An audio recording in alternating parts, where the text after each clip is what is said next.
Mbote na balandi nyoso ya RD Congo info.fr oyo ba mesala kolanda masolo ya politique na kata site na biso pona etali actualité awa na mboka na biso RD Congo. Lelo oyo encore une fois to ya mamoko ya politique moto monene ya opposition ya mboka na biso maître Michel Okongo Lomena na yelelo to kobeta maso azali président d'abord ya parti ya monene opposition unité des valeurs na tasa leka na kata site na biso awa to beta na masolo tango wana na nini mboka za ko tambola pesa pe makanisi na ye. Mais le autre côté na maître Michel Poto Mekakotala to e ba position unité des valeurs o ya ça incarné par rapport à l'élection ça koya. Est-ce que yé bango na opposition pour y pas d'aller moko opposition bazali pour dialogue so quitter ameka ko yebisa so ki oui après ça position na pour tout monde en tout cas na opposition sincèrement biso mtoza la kin boyeba ke mbutu ka ne bozo benga la kin na osarante ba opposition tous bazali pour dialogue ba msu bazali pour te mais ba position ils ont changé ba plateforme comme ko panzana to yebite opposition ba kenika na élection boy ya ngolelo to so ki moko opposition to bete to tika eta pour exemple na wazora to me ko so na to yeba position na ye par rapport ya béchon ces aikoya ezali nengeni. Grand merci à toi César Ngadi au créa cadre oyo permettez biso na bino na bata diaspora to solar na etali makama mboka na biso ma Congo biso ka to bongsango mondela ko bongsango te non on doit s'investir na mesala koloba yango lelo encore une fois to koute na moko ya homme politique acteur politique ya mboka na biso maître Michel Mbote maître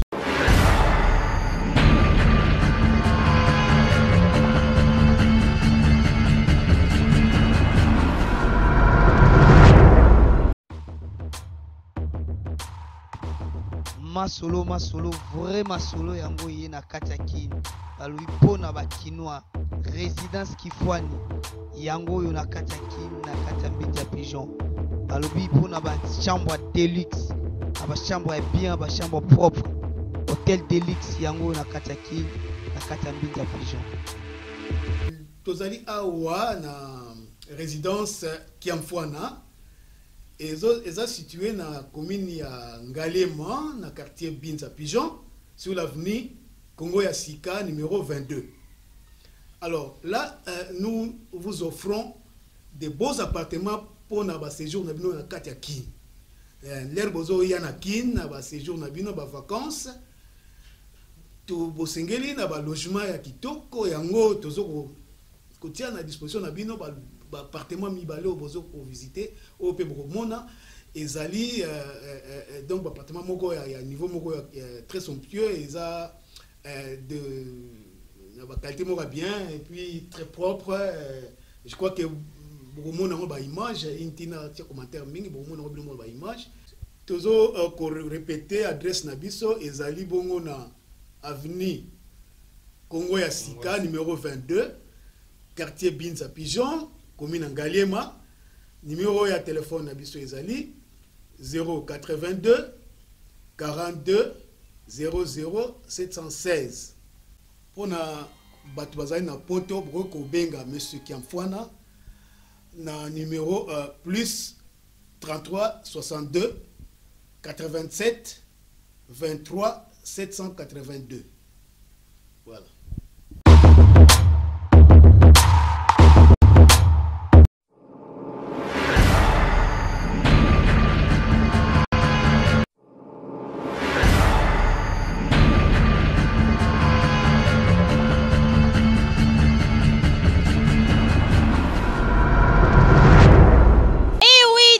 Afrique du Sud, Banakin, Banapoto, partout dans le monde, émission de Binobozela qui a trop la show des gens dans South Africa, précisément dans la ville de Durban, avec votre servante Skola Ikukula naturelle. Une tête bien faite, mais pas pleine. Vous me verrez bientôt sur rdcongoinfo.fr. On est là pour vous grâce à César Ngadi, mon boss. Tout le monde est d'accord. Bobo Injonjo Nakatia Jobu est d'accord et Manning Sindani Boss for Life est aussi d'accord. Vous me verrez bientôt sur rdcongo.fr. On est là pour vous grâce à César Ngadi, mon boss, et autrement dit Diego Kao. Nabengue Diego Kao pour Banda Masolongo et tout le monde est d'accord. À travers cette émission, au monde bande Konabino Bomona Kala et puis Bomona étranger, comment on va vivre dans South Africa, précisément à Durban, Pretoria, Cape Town et à Joburg. Nous allons vous montrer, vous allez voir, vous allez comprendre et vous allez découvrir. Donc comprendre, voir et découvrir. C'est nulle part ailleurs que chez César Ngadi. Ba conseil na bino ba remarque ça welcome na émission na biso numéro na biso affiché na écran. Merci beaucoup pour notre prière na bino. Merci beaucoup sans oublier na papa nanga Molimo pasteur Ogi Fire et papa nanga papa Moïse Mupenda na Katia Deben. Merci na grand caméraman Chagi Mayala na Katia Jobe. Ba image moko somo, ba image à solo. Oh Cléboa, merci. Cléboa.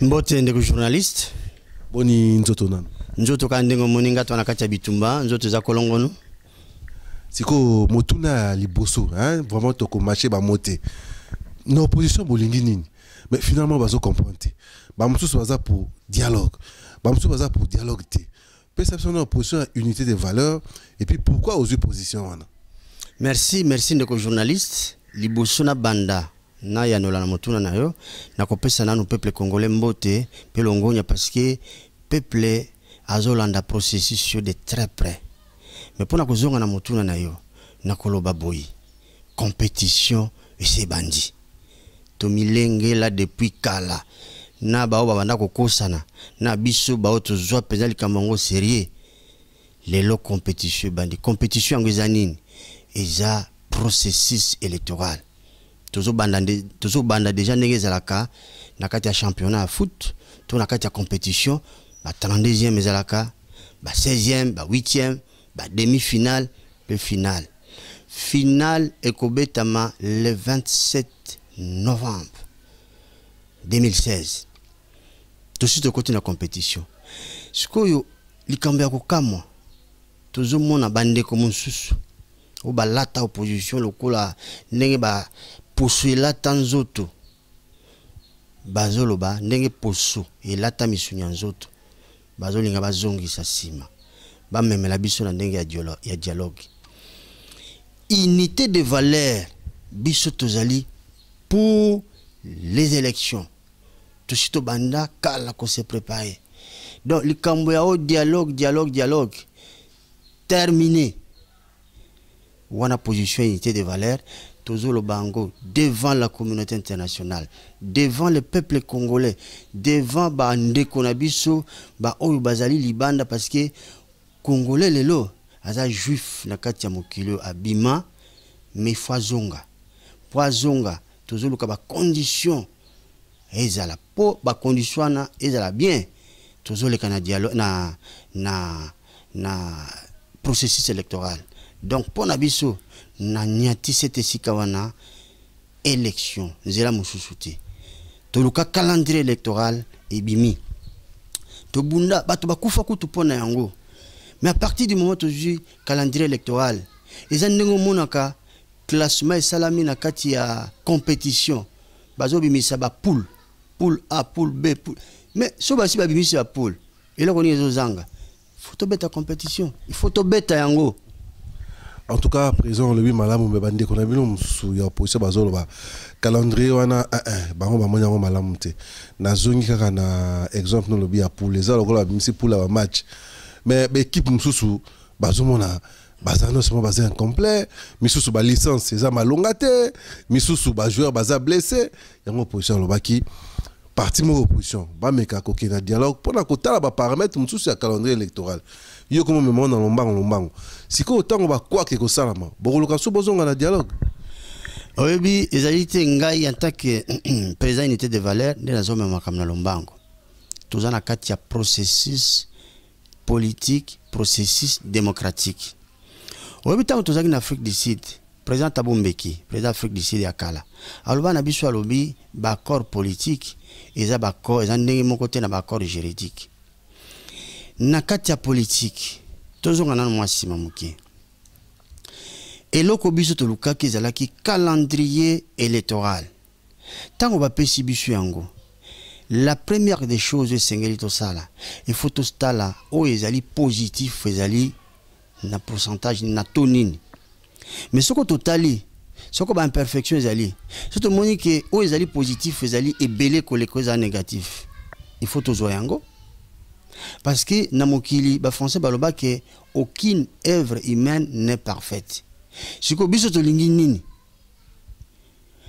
Processus démocratique to calendrier électoral et l'andisi eloko moko ba musu bazolo ba problème ya temps.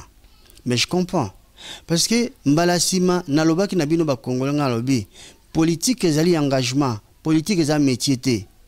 Yango ba benga biso ba acteur politique. C'est-à-dire un acteur ako matana scène, soko azali mutu ya théâtre, ndenge tozana bango ebele. Ako yate abando sexa batu, banda tongo tipo kwa di premier au 30. Non. Aye ezana ba bengi timing. O mati osali esilo kiti na scène. Podium ezala kaka wana mikolo nyonso tu. So na Olympia. Ok na basala Bercy. Podium wana change kate ezala kawana ezela kasiko ba acteur. Soko beti tika place na mamususu. Alors, nakati ya ba acteur politique, biso ba acteur politique. Ezana ba catégorie ebele. Ezana ba militant, ezana ba politicien, ezapé na ba homme d'état. Homme d'état ezali mutu aza confronté na ba secret d'état. Tango zo fungola munoko na ye ayebi nini ya koloba. Et moi je fais partie ya ba homme d'état. Tango nazo loba je sais de quoi je parle. Alors, ce qui te boyi processus électoral. Alors que peuple oyo ba nyokola mingi atie biso en sursis alobi non pour une fois tomeka kotala ba politicien. Mais là c'est en ce moment là nde biso zolobi tolingi sous dialogue te et tolingi sous élection te to komi na dialogue non c'est faux. Non c'est faux parce que c'est ni azali administration électorale. Seni azali régi mibeko zotambwisa seni ezali o babengi la loi portant organisation fonctionnement ya seni na katang basali seni batielie mibeko na union surtout na pesa bino ndakisa même ba vani na poto bayebi il y a une loi sur la circulation routière, il y a une loi sur tel ou tel domaine, mais loi wana eloko boti yango ezali constitution siko loi o batie na assurance, loi o batie na circulation routière comme on a une loi yango litalika makambo o itali banzela et ko na kotia ba assurance te. Donc c'est ni s'il y a un problème c'est ni na kati na ye nde akota yango. Alors c'est ni associé biso parce que biso peut toza na loi na biso ba parti politique o ba bengi la loi portant organisation et fonctionnement des partis politiques. Natango ya élection biso na seni to solo laka parce que seni azali lokola mutu nakati ya box ya ring yende asala ka ring a préparer ring esiko babeta na makofu ba boxer mibale abongisi atie ba cadre nyustu a placer ba kiti mais azo sala ngo pona biso toya ko bunda likole ya ring wana. Alors surtout yebisi to ngi to yebisi que non ring il faut la 4-6 mètres carrés. Donc biso to ko sola na ye masolo ya biso na seni biso ba parti politique to sala ngo na cadre ya nini accord to sala na seni eza na cadre ya biso na parti politique ya une structure o to kutanaka. Alors on ne peut pas déplacer ça to longola yango na kati ya cadre wana to memango dans un terrain politique parce que pour na kobenga dialogue il faut toyer banani ya kobenga dialogue parce que chef de l'État Joseph Désiré Kabila c'est un homme qui appartient au passé. Donc yi azali susu toko compter ici l'avenir ya Congo te parce que talaka kana en terme ya budget oyo yé a voté na 2000 toko voté en septembre awa ezali budget il y a 2016 2017 a cause la lisusu wana te oyo akoya nda ko voter auto continuer nango. Donc lui c'est l'homme du passé azali habilité à kobengisa dialogue te yé faut préparer sortie na yé asili sa mandat na yé ça on le lui concède yebisangai akobenga dialogue wana ndenge nini. Et tous on a battu mususu baza maele mabe bazolinga babengi sa dialogue sur base ya résolution à Nations Unies to bengi résolution 2098 parce que sur le plan constitutionnel c'est impossible chef de l'État bengi sa dialogue wana. Alors c'est pour vous dire que Tokeba, ça je vous l'ai dit parce que biso to préparé. J'ai dit bien biso unité de valeur. Biso na kati ya Tchango, Tchango za Chine. Na yo bango bien, a za Chine populaire. Ça veut dire que peuple azali a. Longola Tchango soko kiti susu na bamboka musu na province musu ata bokati kati yango ndam ndenge to salemi awa tozali to si to préparer to banga kanda to kele ya peuple congolais parce que soki et lokwane salami vous allez voir ndeko journaliste kamata mekono tambola nango esika ba congolais bazali oyoka nini zolobama parce qu'il y a une chose qui nous échappe. Mobutu, c'est l'histoire qui se répète. Mobutu a salabiso ezala zala kakaboy. Mais azwaka réflexe dans monde qui makamuzo simbate a sala consultation populaire. Tango sala yango face à face na peuple ne balobaka fara fara. Congolais a ebse ba vérité yango nde tinda ye a sala ouverture. Mais awa bino bolingo que la peuple était. Bolingo que la peuple était. Bolingo peut consulter était. Une personne avertie en vaut 4, voire même 5 ou 6. Président, nous sommes là pour nous c'est comme bakota ba élection. Hein, tu comprends nous le cas échappatoire na ndenge na ye. Mais est-ce que boyebi kinde tozolo ba lelo le temps est en défaveur na bino. Oza d'accord na ngai quand je parle bino dans c'est-à-dire ba homme politique. Lelo oyo ceux qui élection et que mbutu c'est-à-dire que malamu penate. Donc ça là nini parce que déjà même nos positions tout le monde a leader morota zobima il dépêche qu'on a andimi na élection andimi na ba dialogue voilà avant que na élection or bino pe côté au parti mon opposition pas question finalement à quand est-ce que opposition est la unie non tout distraire batouté bino ba journaliste bobo sanate que la presse est le quatrième pouvoir boza un rôle moko très important à jouer dans la société nabiso. Nous ne sommes pas obligés d'être ensemble pour réussir. La compétition, au Kenya, parce que 5 pays africains accueillis, Cameroun accueilli, Côte d'Ivoire accueilli, Maroc accueilli. Donc, tout sanganaka, stratégie ensemble. Mutuna mutufa ke nandenge na ye. Mais excuse président, dans sa stratégie, on a bossala qui en 2006. Au yebi résultat. Bossala en 2011, c'est-à-dire bossala dispersé. Au yebi résultat. Et dire que ceux qui boyo kanaki pour bimisa candidat moko ou ibnoto voter poids net sem na ba Nigeria. Est-ce que ça mabe? Non, Jona toko talanga na uti na IDPS. Basala biso G na 1+4. To uta na Sand City biso de tokumba makambo. Mais tango tokendeki na union. Nous avons eu Tshisekedi azwaki union contre tout le monde. Biloko wana tolingi yango lisusu te. Ngana lobaka boy. En politique, na utu kolobangwa ezali likambo ya vision et puis engagement. Na moment où tu côté la compétition, ce qui est possible est que ça les a rapprochement. N'a pas ce exemple. Tant que vous avez l'élection présidentielle à deux tours, les Congolais bazola nanga bien.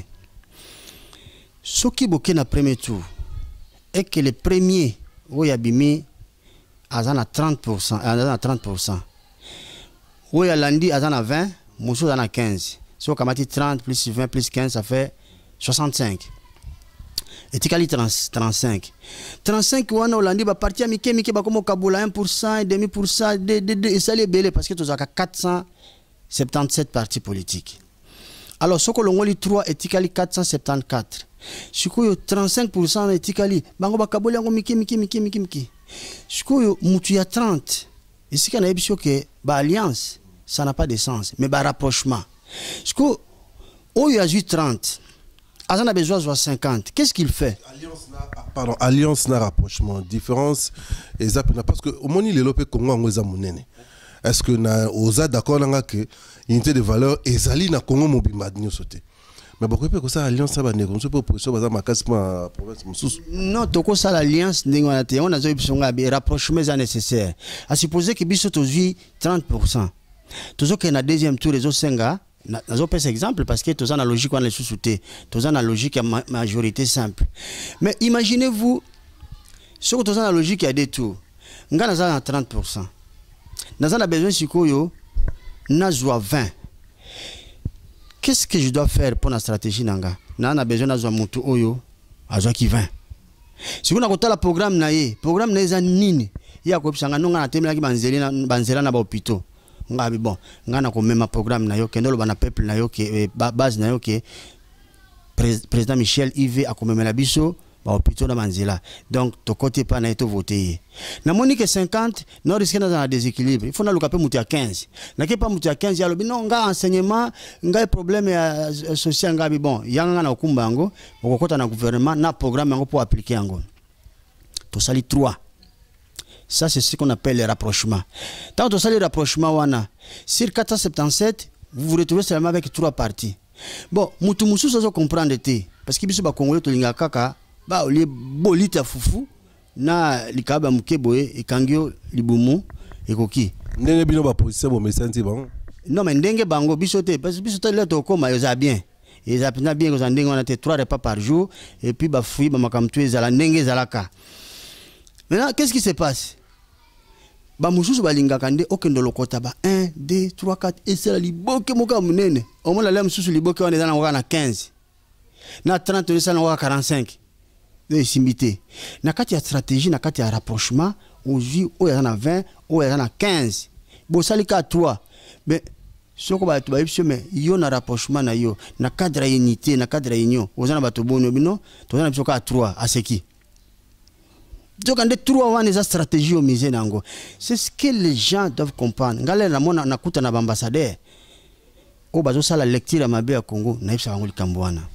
On ne peut pas gagner parce que forcément, tu as ébélé. Mais ébélé, on a besoin de négativité, ça ne va pas. Il y a une plateforme qui a communauté. Mais il y a des noms, des personnalités, mais bases des réalités. Mais vous allez réussir comment? En opposition. Na opposition kaka, ne pensez pas que la majorité va un problème té. Ba on kutu va un problème mais belé ko le kabiso. Mais na lingo kota na cuisine na muninga té. Ce qui compte pour nangai, na lingina na lobela parti nangai, na lingina lobela ba congolais parce que tala changu na sepela na mingi. Na za bien na kati ya changwa. Er moko le ki onyatima e sali bien. Po ba ye ba ketongo zungu bi ke sali ba carte na sapato, oyebi ke il faut na continuer ko bunda parce que ça ne va pas. Mais ezana ba mususu ba vanda ba côté wana ngapi na kona vanda ba côté wana mais na vanda parce que na yebi ke combat na ngapo za makasi faut awa mais tango nazali awa nazana peuple to vivre réalité to ba langage moko yo nengo zana soko yaka na moto lobika ka bombe manga na siège ya Yves ba non vanda ba ko ya no ti awa sans problème parce que ba yebi ke tozana molobeli mais problème o tozana ngo lelo ezo senga moto na moto asala oyo a preparaki yo lingi yo kanga malanga ezelo kwa bwana kati ebale ya yo okotaki na boîte non ebale oza na moteur to oza na kaite nga na moteur na nga nazo kende yo lingi siko simba nga poto kende ya normal non eza moment siko moto na moto asala oyo ya kana ko sala pona peuple yango problème eza wana donc bana Congo bako sabinote mbalo to simbi makambu to simbi makambu parce que oya ko mekaturo oyo président Michel nga lingi tozonga nano na ba fait c'est-à-dire na ba fait na réalité masolo polelo yo bozoluka pouvoir de manière pacifique donc na ba urne nenge monde civilisé zo senga biso to évoluer na sur oza d'accord na makanisi na ngai monga lingi nano brièvement pour na boyo kota na ba détail okoza biso temps modèle ni nango lelo soki yo zu pouvoir okopesa ba congolais na o Italie développement moko ndeko na bino Vital Kamerhe abetaki masolo ya le modèle brésilien bref tu es peut-être à maîtriser le système on a pour imposer en Congo na timing au moment kozala yo type ya gouvernance ni na stratégie no Congo ça pour le Congo et développer de plus belle. Non biso to koza modèle ya mutute parce que oyebi ke biso ne tozala ka modèle soko batangelinga Brésil.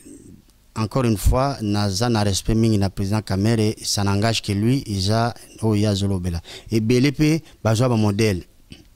Oyebi ko zoka modèle, vous n'allez pas affirmer ça bouillé. Mais Congo nde azalaka modèle pour na batu mususu. Mais qu'est-ce qui a fait que tous ont sima lelo ba tozalaka na bango parce que biso zalaki aligné au même titre que Brésil, ba Corée, ba Chine nyonso na tout.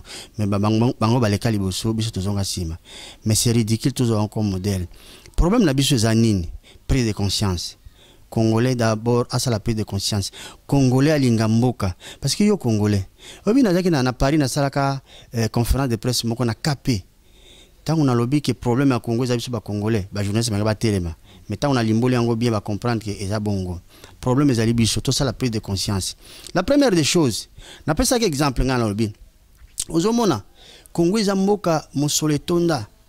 Nous avons plus de 480 milliards au Ikendekebo chaque année.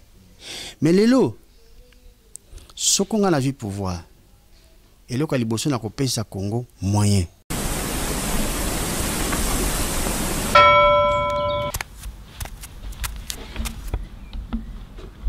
Quel soba mobile yo? Azo donc azo battre rideau et ça polele na zo mona ye. Bolole mobile yo vraiment banda bima ki banda tongo ki. Ozo dogeni, ozo kenwa. Ozo kenwa. Ça nambo. Ça nambo. Il fallait le retirer, il fallait te faire. Faut te faire. On s'est mis le colo. On s'est mis membre supérieur. On est le colo. Oh, cadeau na menaki. C'est la TV. C'est là. Au mono le moninga kanda. C'est là. Na sepeliko. Esa ni. C'est la TV rotela qui ça yo compatriote à solo. Je bangai, ngana combattante. Combattante aux autres blocs à England. Aux autres blocs à France. Aux autres blocs missionnaires. Mais combattante solo, faut te rappeler déjà un boc. Oh, comment que na sepeli? Notre compatriote na ilio. Na sepeli vraiment. Ngadios, na sepela TV. Kanesili. Éviter. Donc mbonga bana kutu ke no mela na yo lisi. Ah na kamela. Ke no mela. Kota pa. Yaka to kota se. Mobali na nga yaka. Ouais. Va.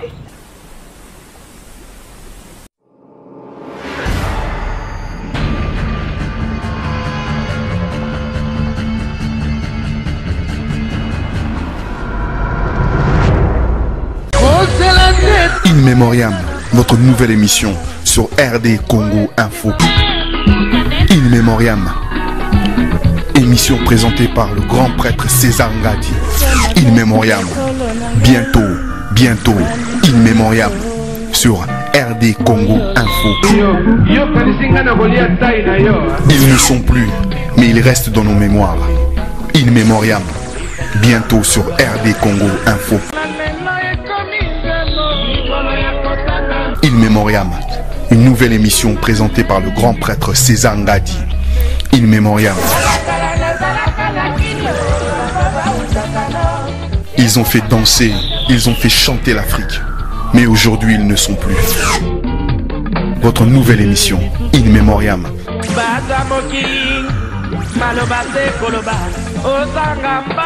Émission présentée par le grand prêtre César Ngadi. In Memoriam. Bientôt, In Memoriam sur RD Congo Info. Ils ont fait danser, ils ont fait chanter l'Afrique. Mais aujourd'hui, ils ne sont plus. In Memoriam, notre nouvelle émission sur RD Congo Info. In Memoriam sur RD Congo Info.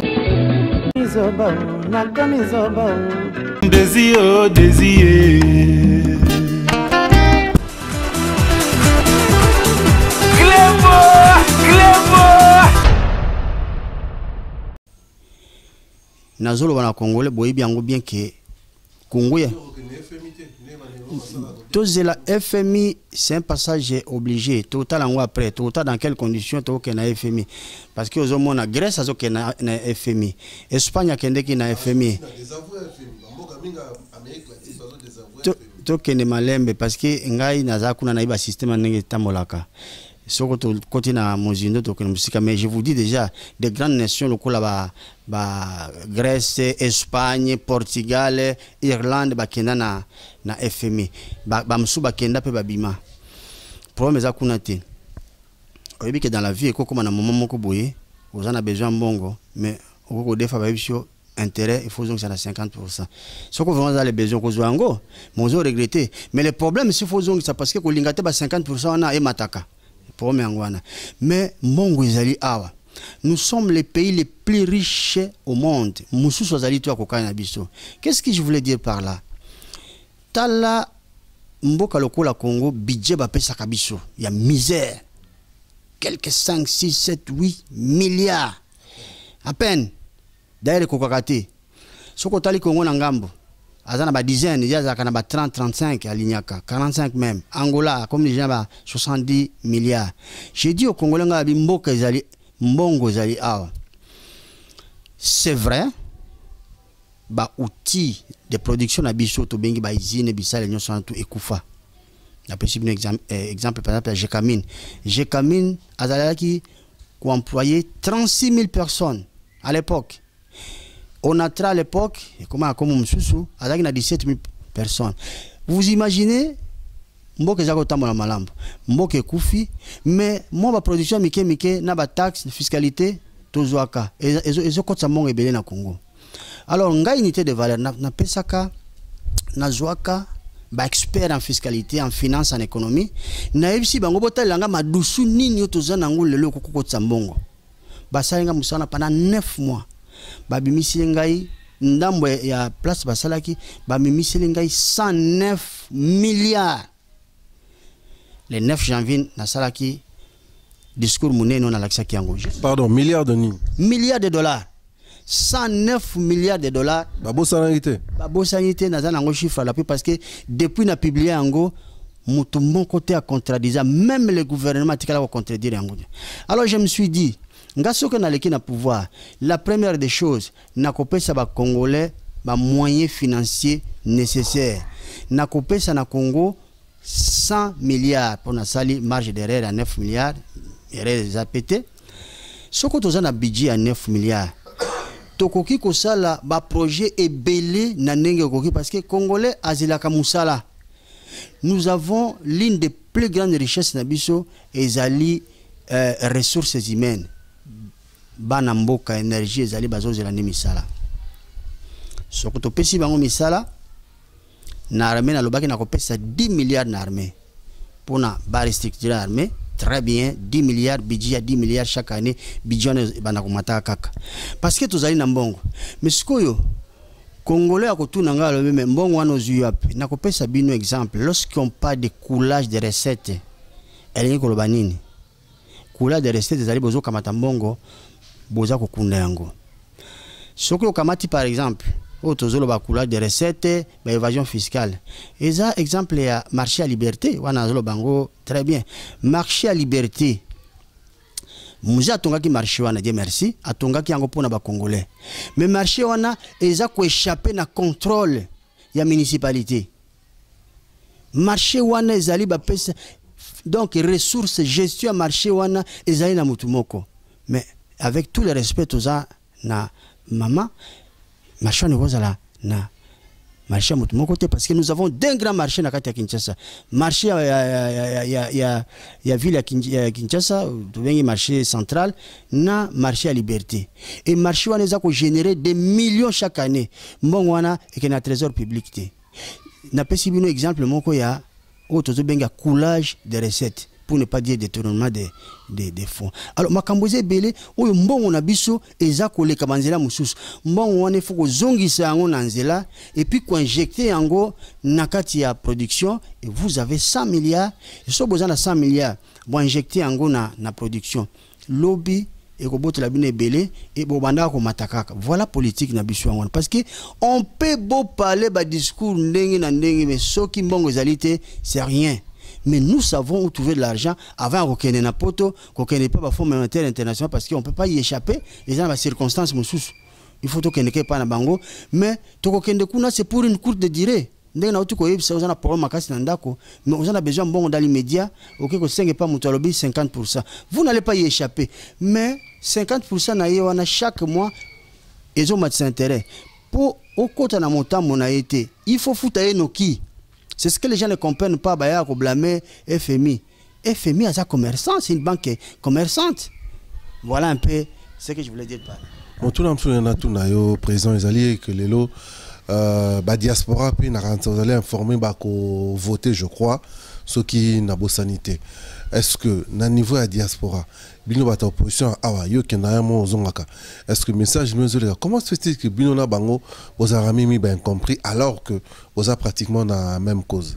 Mais na lobaki ça je n'ai pas marché na salaki plusieurs conférences na Paris na Allemagne na Suisse na Belgique. Et je faisais mes conférences dans ma grand hôtel bazako yebele na loba na bango ngana obi les Cambodgiens élections diaspora à ça la très attention parce que ceux qui biso tondimi kokota na processus électoral boyebi ke bato mingi bazana protokuna. Moi je suis avocat nazaki avocat na bino etant bozo mona nga bozo ba Michel Okongo zanani nazaki avocat na bino na yebi masolo tozako partager. J'avais plus de 1000 dossiers avec beaucoup de clients ba famille belé na yebi ba réalité banda ko na bino ngi to bando vivre ngo ibele na kati na bino hein boke na poto na séjour à circonstance siko tango boza kuna mingi boyeba na ambassade te parce que bamboka wana loi bamboka wana pekisa bino boko na ambassade mais siko tango baza ko enregistrer quand on dit que les Congolais par exemple na France ba bino que France ba français bo pesa biso motanga ba Congolais à supposer que France a lobby na 500 000 Congolais parce que tous les Congolais sont recensés. Mais l'ambassade de Komaganaye et pas naye, bazana mangoka 20 000. Mais pouvoir azo risquer à Kamata, ah wana Kinshasa ba risquer ba Kamata, tout ya ba Congolais baza kuna 500 000 et puis basali fraude en fonction à 500 000. Mécanisme nini ya contrôle au bino bokozala na ngona ambassade parce que beaucoup maraté. Beaucoup voter kako bimaka ba biso pour voter, il faut pesa biso mukanda séjour na. Yo zana mukanda tu es bien que séjour les akuna vous avez circonstances mususu yo comme en ambassade était mais yo tant que France a comptabilisé na yo na kati mais na ambassade yo zalité mais siko yo to wanande ekiti na Congo do basali fraude likolo ya mutu na yo moza responsable okoya ko samba awa je vous ai dit ça oya ko samba tu vas justifier quoi osimba mutu Congolais ko kwela yo ndeko no Congolais ko bayindo bominga ce n'est pas ba western on ka utinda ka wana ndo utinda mikolo surtout.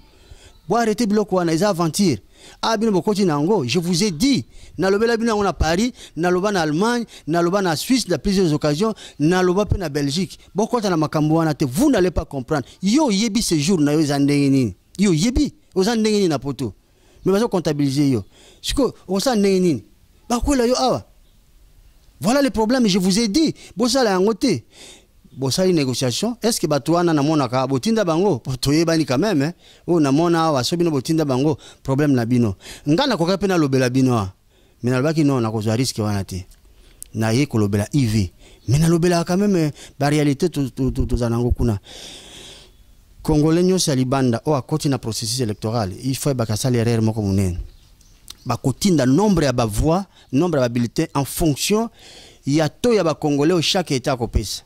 Mais yo comme en ambassade, yo ba yebi en ambassade. Ça c'est entre nous. Hein, na lo basiko biso na biso ba Congolais atel kambo non na dénigré parce que ngana yebi ndenge ezala kuna. Siko yo ko ya komema mokumba ya pamba. Ça c'est un. Maintenant deuxième point la meilleure façon à yo ça la campagne pour longa famille na yo babenga ko mikolonyo sote. Balé la ko po yeser ne kita. Mais yebisa bango boza combien o baza enregistré bo voter mututel bako ça le contraire te voilà si ka victoire na yo ko zala yango wana mais est-ce que zo sala yango yo zo ya yo bi terrain oyo hein biso betela wati natika nga natika cabinet na nga natika ba makambo boyebi na ba tambola kuna nga na tambola jamais na japonaise boyebi yango très bien mais natika nyonso na yana no awa tika ba je wana oza mwana mbok funa vérité parce que nga na terrain négocier tout là le bangando na nani ngola bimina mai bis ndimele pasi bavanda kisika monga siku nazali awa na comprendre la réalité awa donc landa o nazo ebiso sa RRT voilà là on a le place na kanisi bino moko ba diaspora bolandi boyo kipo biso pe tolandaka bino na musika na ba débat mususu beaucoup de contradictions na message na émission nga na ba boule na bino déconnecté na réalité pour na ba misusu raisonnement moko figé alors que le débat est en train d'évoluer bolandaka pe biso botunaka po bengaka po to sola biso na bino toyambi lelo kaka ndenge bozomona président ya unité des valeurs maître Michel Oyo tozobeta masolo na o etali ba élection na mboka na biso kala mingi te mais il y a pas ces alliés que parti mo opposition ba senga ki dialogue ba le dialogue faut ça parce que ba question mingi et ça est en suspens ba question sous photo que na ngwa voto na élection pour se quitter ba solo ngo et koza malamu te président Michel Yalobi en tout cas pour na yé dialogue est important te on est position na nous allons aux élections pour que Congo évolue ngai na tuna ekali tuna tokumi ba côté asuka boni base nae comment on se prépare l'élection est-ce que les choses évoluent pe ba ambitieuse année base ça va base za pepele donc musale bandakala toza vraiment to vendre sa base na Kinshasa to vendre sa pe na ma province ebele c'est vrai na lobaka na peuple que moni na kati ya politique mututa ko lobalobi azana monopole ya peuple congolais à la kate parce que kaka biso moko tozalaka na un père ngai na kama exemple nanga nazaka na un père moko na tiki un père na kina IDPS leo na kati unité valeur maintenant na batu mususu oyo bazalia basala ba lekana partout pas un père atika un père IDPS MLC PPRD ayeko koya awa c'est le même peuple les mêmes individus problème ezali wana eloko nini nous proposer bango discours nanga ezali d'abord nati ya peuple congolais au centre de tout intérêt puisque c'est l'homme qui est motonde azali na base ya transformation atomoni meuble telemi ndenge nini ata na Manhattan eza motonde atongi yango mais omona mutu par rapport à Manhattan azane mukebo mais yende atongi de faut que tia mutu na centre ya tout mona potone balenge la biso mo de tête bo pa okwebo mo ba entouré yo ba bi ke mutu azan pan il faut bazongi c'est makati parce que yende azo sala important mais pas na biso c'est le contraire au moment tout moko ba bomba na ba 4x4 on dirait ko ina ngoka lelo o izalaka nango to izalaka yozala na ngokaka do so ba bombe ne omoni non faux ba faut tête on a lobby IV azokende bien base za bien discours pesa bien donc tozo milengele bien to ko participer na ba échéance nyon tozo na 7 échéances eza lokola compétition donc ne muke pour la souffleter tozo kende na aligné déjà quelques candidats ba aussi makambo bien ngamo na kende ko tester et kende bien tina suka mais na sommet kuna bozela ba surprise ali eza na moment na ko bisa bino nini ko lekana po e ko lekana lo mo abi ko lekana elongo botala ka ngo bien et ya serviteur na bino lobango donc on a loba na Paris na partout yango ne ko salema donc elona lobango.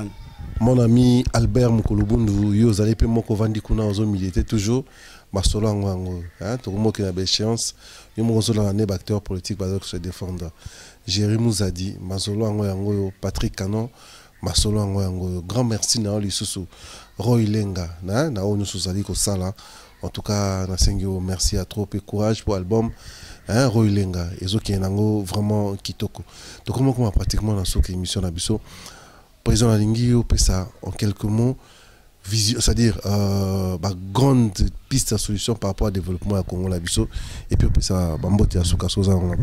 Oui merci moni développement mboka na oto ko lobanga na la plus grande richesse l'une des plus grandes richesses de Zanango bozu ya mune to Zanango ezali ressources humaines ezali bato recensement suka to sala il y a 31 ans donc to sala na 1984 c'est difficile ba yebso que ba congolais tozali 70 millions 70 80 tout ça mais ngana mona ka tozali belé ba 100 millions ko le quand même et ça force monene force ali boswana yami balé tozana mabelé biso to tiki nanu tout ce qui est or diamant to tiango pembe mai pezali mai za pétrole ya 21e siècle mais là biloko wana rien que mabelé totika bajia mikemike tozomona to sali na kwembo ko boto sali loko moko bo non bongo te to ko développer penza bilanga na ndenge koki parce que mutu avant ça le falia nalobaka toujours que différence ezali entre mutu ya kotimola diamant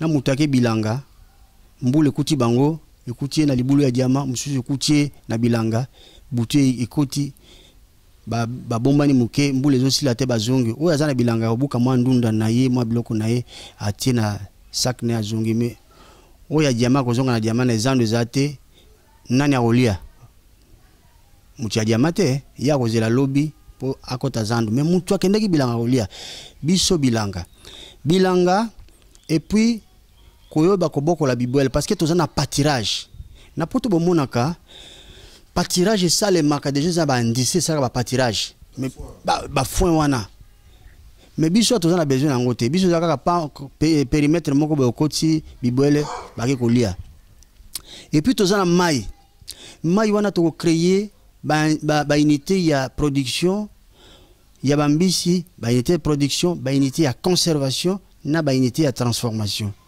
ozomona so tosali yango tolobi te ke tokoboya mbisi o to importaka to bana pe ko important parce que ça circuit mais tokolia o ya biso nano avec ça toko promouvoir déjà économie parce que soko congolais comme kolia bien abandi ko respirer ndenge baloba ali apemisi makanisi abandi ko raisonner tout ça sous makambi ya grave ti to koma na mukolo o ba mo boule tout ça la jet ya biso moko jet pe ko bima eza rêve te mais eza réalité ko samaka mususu mboke za la kimia yango mbalo to boyi inversion de valeur parce que belé bazali abasimbisa bango pouvoir ya ko simbisa zwana no boyo tozana yo mais akia ko mona ke no yango te yango aussi là tout ça quand même na 21e siècle ba je wana fo ici là biloko wana za ba Louis XIV ya ba pepele bref na ba siècle kuna Mexico yo 21e siècle il faut batu ya sika babima bino na poto botiko sala je boya